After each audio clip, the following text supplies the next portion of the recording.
유교 문화와 기독교 문화의 융합이 가능한가라는 제목으로 신앙의 대상인 하나님께 감사하자, 제사를 가족 화목의 날로 만들자, 우상의 제물과 영적 분별력이라는 내용으로 하나님의 은혜를 나누도록 그래야겠습니다. 유교 문화권에 살아가는 국가들이 가지고 있는 독특한 문화가 있는데요. 그 문화가 바로 그 제사를 모시는 겁니다. 유교 문화권에 우리나라에는 추석과 설이 있습니다. 근데 유교 문화의 대표적인 세 나라가 있는데 한국, 중국, 일본입니다. 그런데 공교롭게도 이 세 나라에는 똑같이 설, 추석이 있어요. 중국에는 중추절이라는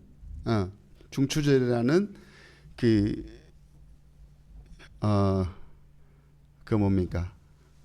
그 중추절이라는 추석이 있고요. 그다음 춘절이라는 그 설날이 있어요. 그래서 중국에서 춘절은 9일 동안 쉽니다.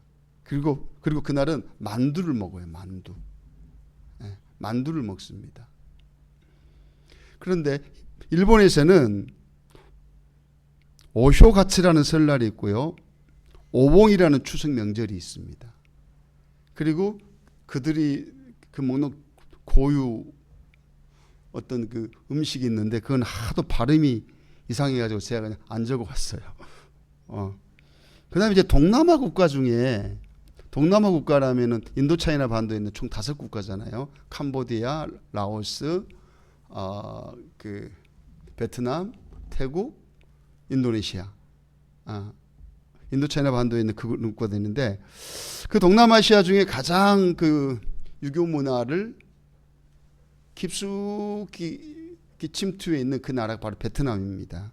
근데 이 베트남에도 설날과 추석날이 있어요. 떼시라는 설날이 있고요. 떼쫑뚜라는 그 추석날이 있어요. 특히나 이들은 그 설날을 크게 여기는데 그 설날에는 뭘 먹냐면은 돼지고기와 녹두를 이렇게 합쳐서 빈대떡을 만들어 먹는다 합니다. 그러니까 유교 문화권에 소속해 있는 그 국가들은 그 나라가 가지고 있는 독특한 문화가 있다는 것입니다. 그러면 유교 문화의 창시자가 누구냐? 공자입니다. 공자가 유교 문화를 설파했어요. 이처럼 유교 문화권의 모든 국가들은 추석과 설이라는 그 어떤 자신의 민족들만 가지고 있는 명절을 가지고 있는데요. 유교 문화권 밖에 있는 국가들, 유럽이라든가 미국이라든가 남미라든가 아프리카라든가 이런 국가들에는 추석과 설이 없습니다. 그리고 그들은 제사도 지내지 않고 차례도 지내지 않습니다. 유교 문화권에 있는 사람들만 그런 제사를 지내고 차례를 지냅니다. 저도 믿지 않는 집안에서 이렇게 신학을 하게 되었는데요. 저희 어머니는 모태신앙이셨는데 아버님은 속칭 말하는 생짜배기였습니다. 어머니 교회 그냥 모시다 드리고 오토바이 타고 그냥 집으로 오시고 또 예배 마칠 때 또 가서 모시고 오고 그러신 분이었어요. 그러다가 이제 제가 신학을 한다고 하니까 집안이 난리가 났죠. 그때부터 할머니 제사, 할아버지 제사, 그다음에 그 추석 때, 설날 때 차례 지내는 것들, 그리고 저희 때는 시제라고 있었어요. 시제가 뭐냐면은 가장 그 증종수 그 할아버지 그 산소에 가가지고 전 안씨 집안의 가족들이 다 모여가지고 거기 있다가 음식을 쫙 차립니다.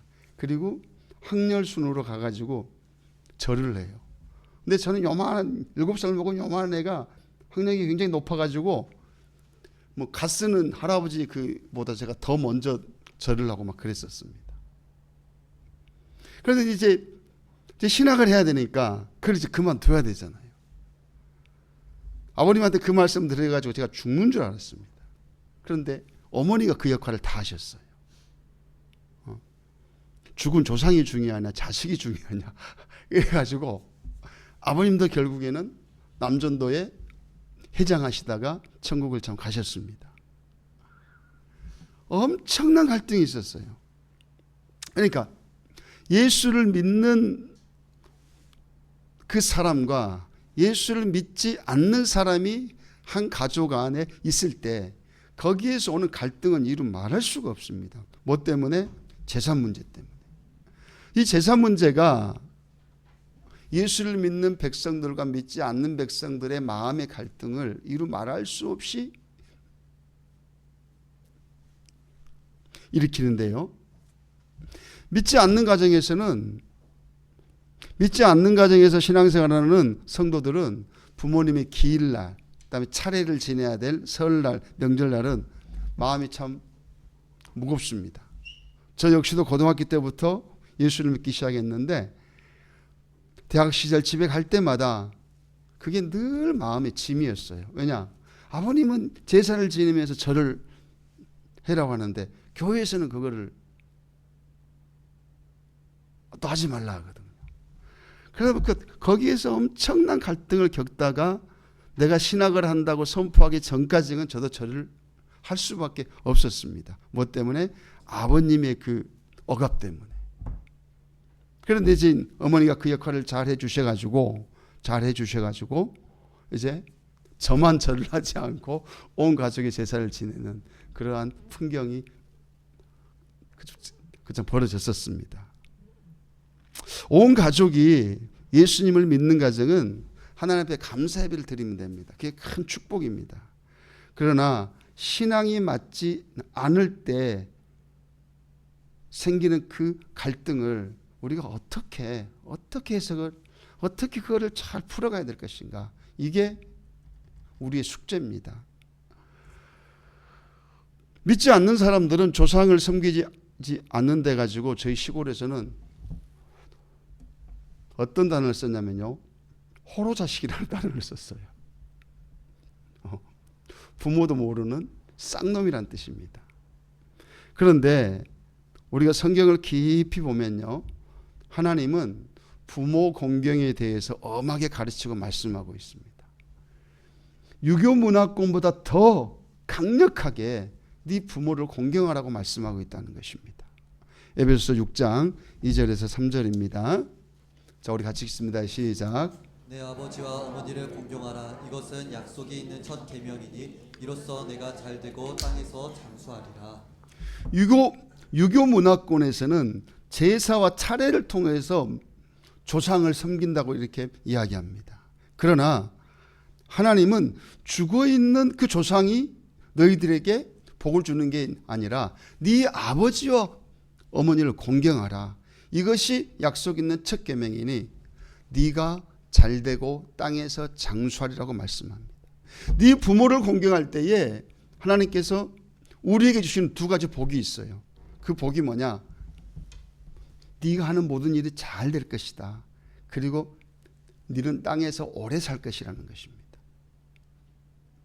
하나님은 살아계신 부모를 잘 섬기라는 겁니다.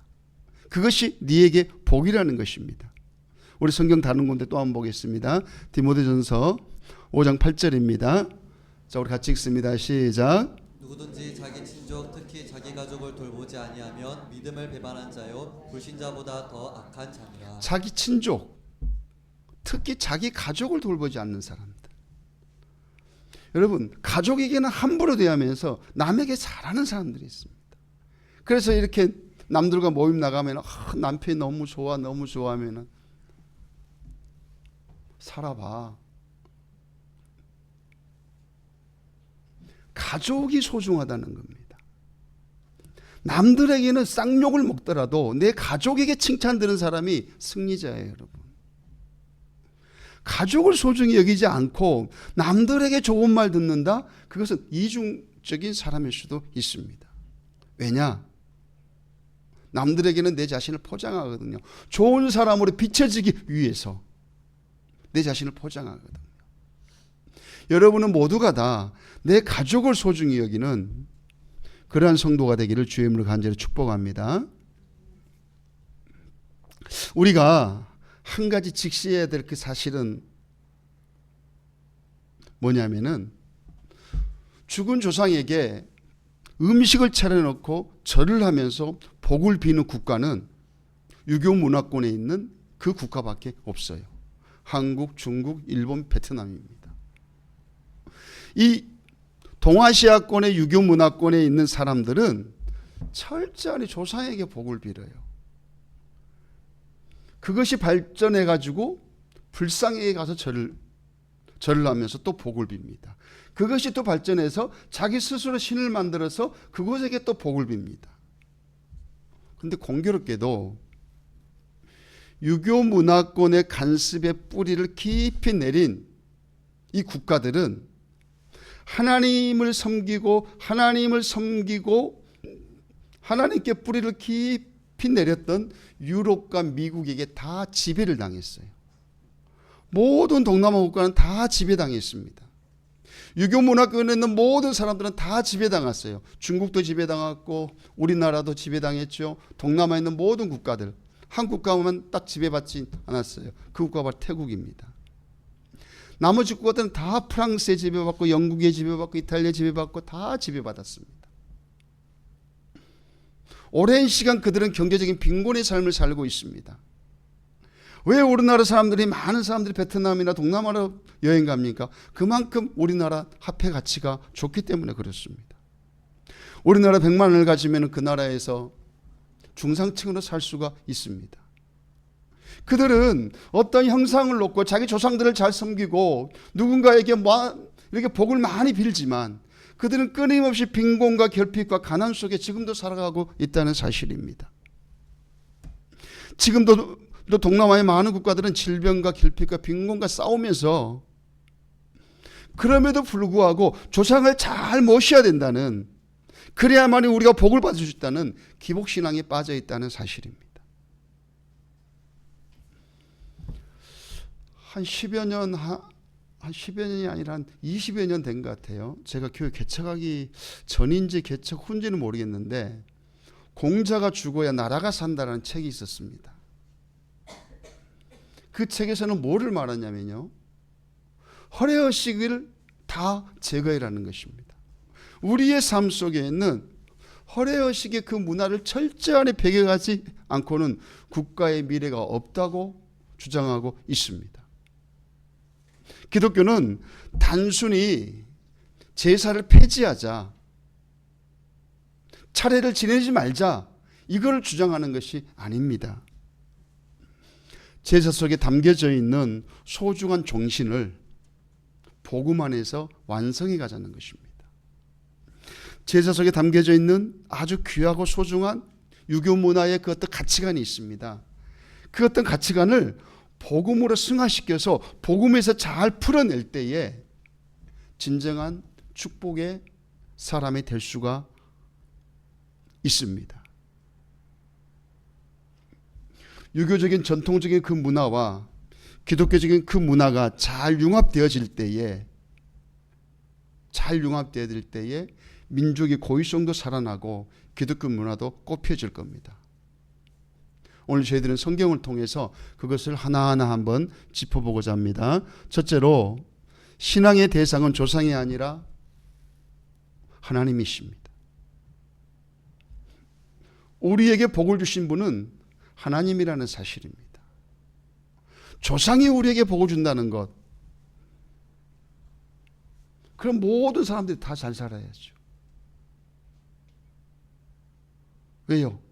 다 조상들 다 섬기잖아요. 유교의 제사의 키워드의 어떤 본심이 뭐냐면요, 자신의 근본을 기억하자는 겁니다. 자신의 뿌리를 기억하자는 겁니다. 나를 낳아주시고 키워주셨던 그 부모님을 기억하자는 게 유교 문화의 키워드입니다. 그것은 아름다운 추억입니다. 부모가 나를 낳아주셨고 키워주셨고 양육해 주신 그 부모님을 기억하는 거 얼마나 여러분 아름답습니까? 또 부모를 생각할 때마다 가슴이 또 포근해지지 않습니까? 저 역시 마음이 허전하고 울적할 때 내 부모를 생각합니다. 그리고 집안에 어떤 일이 있었을 때 아버지의 가르침을 생각할 때가 참 많습니다. 근데 제사의 근본적인 그 문제는 뭐냐? 조상을 잘 섬겨야만이 우리가 잘 살 수 있다는 기복신앙입니다. 샤머니즘 사상이라는 것입니다. 이 샤머니즘 그 사상이 우리 속에 암암리에 자리 잡고 있어요. 그래서 우리가 음식을 만들 때 정성스럽게 음식을 만듭니다. 여러분, 지금 슈퍼나 큰 마트에 가보면은 그 제사상에 차리를 올 그 재래 그 사과를 해가지고 사과 이따만 커요. 배도 이따매요. 고기도 막 이따만 커요. 뭐 재래 제품이라 이래가지고. 부모를 추억하는 그 아름다움이 그 부모가 내게 복을 줄 거라는 그 샤머니즘으로 변질이 돼버린 거예요. 변질이 되다 보니까 음식을 정성스럽게 만들어야 되다 보니까 서로가 갈등이 생겨요. 부모와 어떤 시부모와 며느리가의 그 어떤 갈등, 큰 며느리, 작은 며느리의 어떤 갈등, 그런 어떤 갈등들이 우리의 그 가정을 불행하게 만든다는 사실입니다. 못된 시어머니들은 제사를 통해서 며느리들을 휘어잡으려고 그래요. 그래서 그 어떤 며느리에게 음식을 이렇게 만드는 저렇게 만드는 막 교육하는 거예요. 그래야만이 조상을 잘 섬겨야만이 네가 잘 되고 우리가 잘 될 수 있다. 정성껏 음식을 만듭니다. 그런데 거기에는 뭐가 숨겨져 있냐면요, 강신의 의미가 숨겨져 있습니다. 즉 신이 임재해서 그 음식을 먹고 간다라는 그 의식이 숨겨져 있다는 겁니다. 먼저 죽은 부모님이 제삿날 찾아오셔서 우리가 차려놓은 정성껏 차려놓은 그 음식을 다 먹고 간다 라는 의식이 우리 속에 있다는 것입니다. 그런데 여러분, 그걸 한번 생각해 보십시오. 정말 제삿날에 또한 우리가 차례를 지낼 때 먼저 돌아가신 우리 조상이 찾아와서 그 음식을 먹고 간다면은 그 조상은 1년 365일 동안 세 끼만 먹고 삽니까? 매일매일 정성스럽게 밥을 차려드려야죠. 그분들이 찾아오신다면은. 그게 맞지 않습니까? 아침 저녁으로 차려드려야지. 정성을 다해서. 이게 얼마나 허구적인지 한번 생각해 보세요. 그날 우리 조상들 찾아오지 않습니다, 여러분. 그냥 살아있는 자들의 어떤 행위예요. 살아있는 자들이 그 부모님에게 잘 못했으니까 그 마음을 달래려고 하는 내 자신의 그 무엇이지, 그날 절대 죽었던 내 부모님, 할머니, 할아버지 찾아오지 않는다는 것입니다. 음식을 정성스럽게 차려놓고 또 다 같이 모여서 또 절을 합니다. 보기는 참 아름답습니다. 야, 저렇게 참 조상을 잘 섬기는구나. 그런데 그 속에는요, 또 영적 분별력을 우리가 가져야 됩니다. 우상숭배의 출발이라는 것입니다. 그래서 저는 여러분에게 제안합니다. 제삿날은 온 가족이 모여서, 또 차례를 지내는 날은 온 가족이 모여서 음식을 준비하는 데 전심전력할 것이 아니라, 또 그 음식을 만드는 데서 서로 갈등을 빚을 것이 아니라 온 가족들이 모여서 그날을 가족 추억의 날로 만들어가는 것입니다. 부모님의 가르침을 생각하면서, 조상들의 교훈을 생각하면서 서로가 아름다운 대화를 통해서 그날만큼은 온 가족이 모여서 지난 날을 한번 추억해보자. 가족의 추억의 날로 정한다면 어떨까 싶습니다. 또한 조상을 잘 섬기면 복을 받는다는 유교 사상입니다. 서론에서 말씀드렸지만은 유럽과 미국 등은 조상을 섬기는 문화가 없습니다. 그럼에도 불구하고 저들은 동남아의 대부분의 국가를 다 지배했다고 말씀을 드렸습니다. 여기에 큰 허점이 있지 않습니까? 유교 사상이. 조상을 잘 섬기면 복을 받는다는 그 유교 사상이 정말이라면은, 팩트라면은, 하나님을 잘 섬겼던 유럽과 미국과 그들에게 왜 동남아가 지배를 받아야 되는 겁니까? 그런데 인생의 생사복은 하나님의 손에 있다는 사실 믿으시기를 주의 이름으로 축복합니다. 사무엘상 2장 6절에서 7절입니다. 자, 우리 같이 읽습니다. 시작. 여호와는 죽이기도 하시고 살리기도 하시며 수월에 내리기도 하시고 거기에서 올리기도 하시는도다. 여호와는 가난하게도 하시고 부하게도 하시며 낮추기도 하시고 높이기도 하시는도다. 한나의 기도입니다. 저는 저 말씀을 참 묵상하면서 한나가 기도할 그 당시에는 성경이 없었거든요. 성경이 없었어요. 기록되지 않았습니다.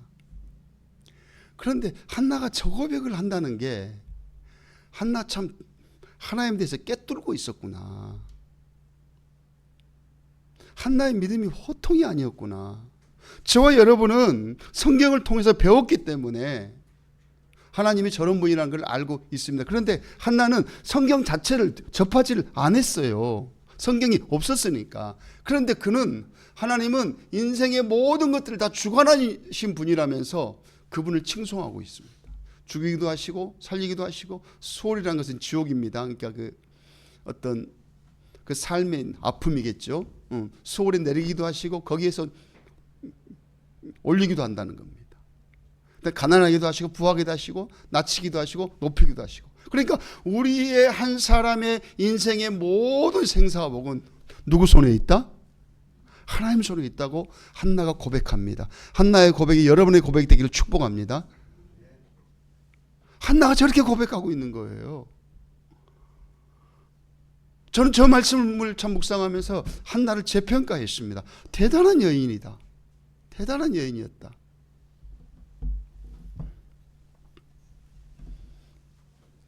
하나님을 깨뚫고 있었던 그 여인에게서 누가 탄생합니까? 이스라엘의 영적인 일들을 확립했던 사무엘이 태어나지 않습니까? 사무엘을 통해서 이스라엘 왕국이 세워지기 시작합니다. 철저하니 인생의 모든 생사복은 유교 사상을 통해서 주어진 것이 아니라 하나님을 내가 얼만큼 아느냐를 통해서 내게 주어진다는 사실을 여러분 깨달으시고 하나님을 깊이 알아가는데 많은 시간을 투자하시기를 주의 이름으로 축복합니다. 두 번째로 제삿날을 화목의 날로 한번 만들어 보십시오. 온 가족이 모여서 추억하면서 화목하는 그날. 유교의 풍습 중에는 허례의식이 참 많습니다. 허례의식이라는 게 대표적인 게 참 뭐냐면요, 남존 여비사상이 있고, 그다음 관혼상제. 관혼상제라는 것은 결혼할 때에 뭐 어떻게 해야 된다는 거. 그다음에 사람이 죽었을 때 뭐 어떻게 해야 된다는 거. 그다음에 체면치레와 명분 중요 사상 등. 이게 모든 게 다 형식에 치우치는 겁니다. 예법이 틀리다면서 굉장한 갈등을 빚습니다. 제가 이게 직접 경험했는데 저희 아버님이 그때 돌아가셨을 때 매장을 했습니다. 시골에서 매장을 했는데 그 시골에서 매장하시는 그 어르신네들 있죠. 동네 어르신네들. 참 먼 산을 바라보면서 뭐 관하고 뭐가 맞니 안 맞니 하면서 막 싸우는 거예요. 제가 가만히 보고 있었어요. 그냥 10분 20분인데 싸우고 있는데 내가 큰 소리 쳤어요. 아버님, 이곳에 지금 계신 아버님의 아들이 목사다. 목사. 뭐가 그리 중요합니까? 빨리 매장하세요. 제가 그렇게 소리를 쳤어요. 저는 그거가 아무 상관이 없습니다. 참 먼 산을 보면서 이게 뭐가 맞니 안 맞니 풍수가 어떠니 막 제가 막 큰 소리를 쳤어요. 그만 좀 하세요. 그만 좀 하시라고. 이게 이제 관혼상제예요. 뭐가 맞니 안 맞니, 관이 틀어졌니, 관을 그렇게 만들면 안 되니, 상복을 그렇게 입으면 되니 안 되니. 여러분에게는 좀 전혀 좀 맞지 않을 그 설교일 수도 있어요. 요즘에 그런 문화가 없으니까. 그런데 요즘에도 그 뭡니까? 그 병원에 장례식장 가면 뭘 차야 되고 말아야 되고. 난 막 그것도 싫어요. 뭐 그게 필요합니까? 그게 다 그 사람들 돈 버는 거지. 아니 꼭 검은 양복을 입어야 됩니까? 목사가 좀 장례식 할 때 꼭 검은 넥타이 차야 됩니까? 그게 뭡니까 대체? 다 유교 사상이에요. 유교 사상. 하얀 넥타이에 검은 양복 쫙 입고 검은 넥타이 메고. 유럽 문화는 그런 문화 없습니다. 그런 걸 가지고 우리들은 갈등을 빚을 필요가 없다는 겁니다. 죽은 자 때문에 살아있는 자들이 갈등을 빚으면서 싸우고 틀어져 버려요. 살아있는 자들이. 하나님의 말씀 보겠습니다. 요한일서 4장 20절입니다. 자, 우리 같이 읽습니다. 누구든지 하나님을 사랑하노라 하고 그 형제를 미워하며 이는 거짓말하는 자니 보는 바 그 형제를 사랑하지 아니하는 자는 보지 못하는 바 하나님을 사랑할 수 없느니라. 아멘.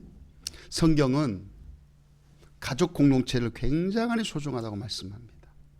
누구든지 하나님을 사랑하노라 그 형제를 미워하며, 이는 거짓말하니까 하나님을 사랑한다고 자기가 고백하고 자기가 기도하는데 그 형제를 미워하면은 하나님을 사랑하는 그거는 거짓말이라는 겁니다. 아내에게 잘하시길 축복합니다. 남편에게 잘하시길 축복합니다. 부모에게 잘하시길 축복합니다. 하나님의 사랑이 다 이웃사랑이라는 거예요. 가까이 있는 사람을 가장 소중히 여겨야 되는 겁니다, 여러분. 이 세상에는 하나님이 만드신 두 공동체가 있어요. 그게 바로 가정과 교회입니다. 그 외의 모든 공동체는 사람이 필요에 따라서 만들었던 그러한 공동체입니다. 가족의 공동체는 창세기 1장에 하나님께서 아담과 하와를 만드셨고, 교회 공동체는 사도행전 2장에 마가다락방의 성령 사건을 통해서 교회가 세워지기 시작했습니다. 하나님이 가장 소중히 보신 것은 가정과 교회입니다. 교회와 가정과 교회는 똑같아요.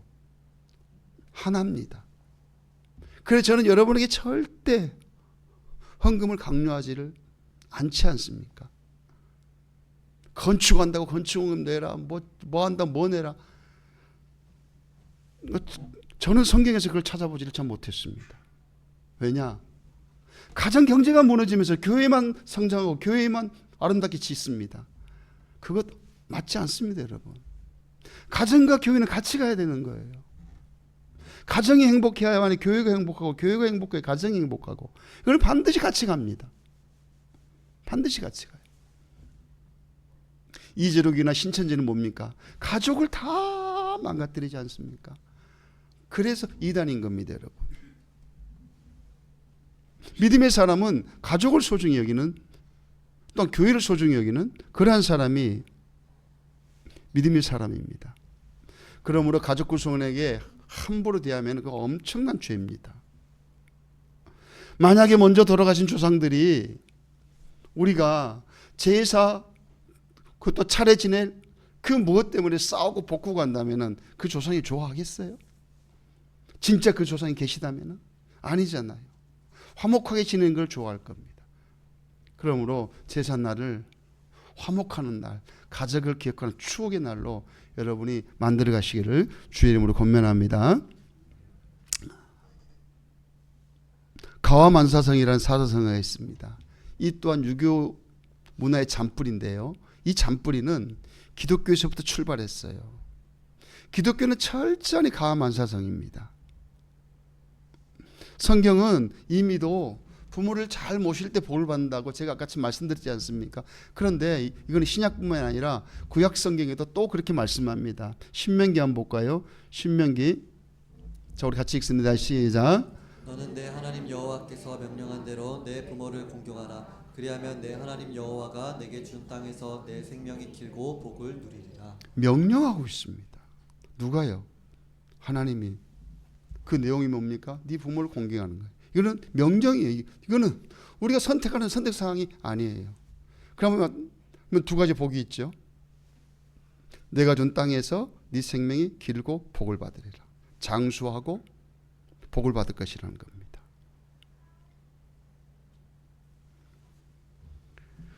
살아계신 부모님께 잘하십시오. 또한 살아계신 부모님께 효도하십시오. 그게 진정한 유교의 그 정신일 겁니다. 그리고 또한 기독교의 정신일 겁니다. 이제 마지막으로 우상의 제물과 영적인 분별력입니다. 사도 바울은 고린도서 10장에 이방인이 제사하는 것은 귀신에게 하는 거라고 말씀하고 있습니다. 우리 고린도전서 10장 한번 보겠습니다. 자, 우리 같이 읽습니다. 시작.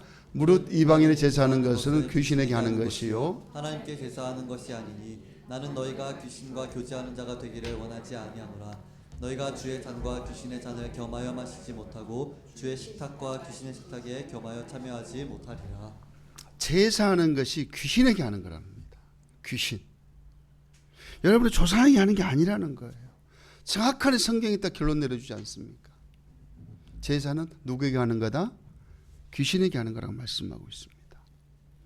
제사라는 어떤 형식 속에 숨어있는 어둠의 영적 세력을 여러분들이 분별하기를 축복합니다.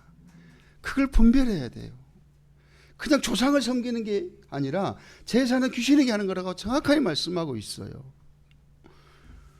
영적인 어둠의 세력이 거기에 숨겨져 있어서 하나님과 나를 멀리하게끔 하는 게 바로 제사입니다. 조상을 공경하는 마음으로 제사를 드리지만은 그 속에는 보이지 않는 무시무시한 영혼 파괴 작전이 숨어져 있다는 것입니다. 사랑하는 성도 여러분, 제사 문제로 가족 간의 어떤 다투기보다는 평소에 부모님과 친지들에게 잘하십시오. 그게 더 소중합니다. 살아있는 부모님, 또 내 옆에 있는 친지들, 또 형제들에게 전화라도 한 번 더 하십시오. 그리고 제삿날 또한 차례 지내는 그날 온 가족이 다 모여서 내 부모를 추억하고 온 가족이 화목되어지는 그런 축복이 여러분에게 있기를 주의 이름으로 간절히 축복합니다. 우리 다 같이 결단기도문 하나님 앞에 선포하겠습니다. 자, 우리 같이 읽습니다. 시작. 결단기도문. 유교문화 속 신앙의 승리를 위한 결단기도문. 사랑과 생명의 주관자 되시는 하나님 아버지, 오늘 말씀을 통해서 우리의 근본이 조상이 아닌 오직 창조주 하나님께 있음을 다시 한번 깨닫게 하시니 감사합니다. 유교적 전통이 깊은 이 땅에서 명절과 기일마다 마음의 짐을 안고 살아가는 저희를 긍휼히 여겨 주시옵소서. 신앙의 대상을 바로 세우기를 결단합니다. 죽은 이에게 복을 비는 헛된 기복신앙을 버리고 오직 생사와 복의 주권자이신 하나님께만 감사와 찬양을 드립니다. 조상을 추억하되 숭배하지 않게 하시고 귀신과 교제하는 자리가 아닌 하나님의 은혜를 기억하는 거룩한 예배의 자리가 우리 가정이 세워지게 하옵소서. 허례허식을 버리고 진정한 화목을 이루기로 결단합니다. 죽은 이를 위한 형식적인 상차림과 복잡한 예법으로 인해 가족 간의 갈등하고 상처 입었던 지난 날을 회개합니다. 이제는 살아계신 부모님께 효도하며 형제와 친지들이 서로 덕담을 나누고 사랑을 실천하는 화목의 명절을 만들게 하옵소서. 하나님이 만드신 소중한 공동체인 가정이 복음 안에서 하나 되게 하옵소서. 영적 분별력을 가지고 지혜롭게 대처하기를 결단합니다. 제사라는 이름 뒤에 숨어 하나님과 우리 사이를 멀어지게 하는 어둠의 영적 세력을 분별하게 하옵소서. 믿지 않는 가족들과 다투기보다 평소에 더 따뜻한 말과 언시적인 삶으로 그리스도의 향기를 전하게 하옵소서. 부모를 공경하라 하신 하나님의 명령에 순종하여 이 땅에서 하나님이 약속하신 복과 장수의 은혜를 누리는 복된 가문이 되게 하옵소서.